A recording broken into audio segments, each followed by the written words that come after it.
ఈరోజు 48వ వార్డులోని కూరగాయల market commission వ్యాపారస్తుల సంఘం నుండి మొట్టమొదటిసారిగా ఈ కూరగాయల మార్కెట్లో పర్యావరణం పరిరక్షించేందుకై మేము మట్టి విగ్రహాన్ని తీసుకొచ్చి ఇక్కడ మా మార్కెట్లో మా అధ్యక్షులు కాళరాం గారి సమక్షంలో ఈ మార్కెట్లో పెట్టడం జరిగింది. ఈరోజు ఇక్కడ అన్నదానం చేస్తున్న బత్తిని నాగరాజు గారికి ప్రత్యేక ధన్యవాదాలు తెలియజేసుకుంటున్నాను.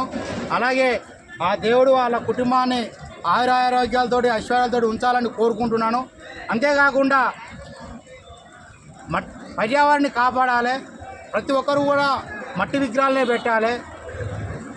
ఇప్పుడు ఈ ప్లాస్టిక్ విగ్రహాలు పెట్టేసి చాలా ఇబ్బంది పడుతున్నారు.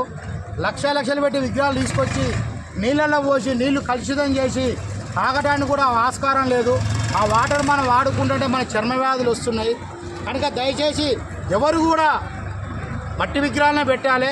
ఈ విగ్రహాలను ప్లాస్టిక్ విగ్రహాలు ఏదైనా ఉన్నాయో వాటిని మొత్తం అవాయిడ్ చేయాలి.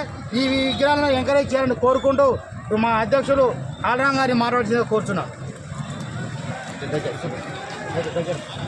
ఈరోజు మేము కూరగాయల మార్కెట్లో ఉత్తరంగా అంటే ఇదే ఫస్ట్ మేము గణేష్ విగ్రహాన్ని నిలుపుకోవడం.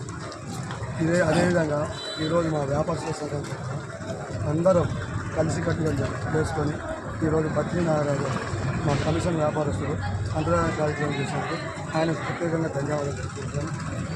ఈరోజు మేము ఈ గవర్నమెంట్ వారు మున్సిపాలిటీ వారు ఇచ్చిన విగ్రహాన్ని అంటే మట్టి విగ్రహాన్ని చేసి ఏ కలుషితం లేకుండా మేము దీన్ని చేసుకోవడం జరుగుతుంది.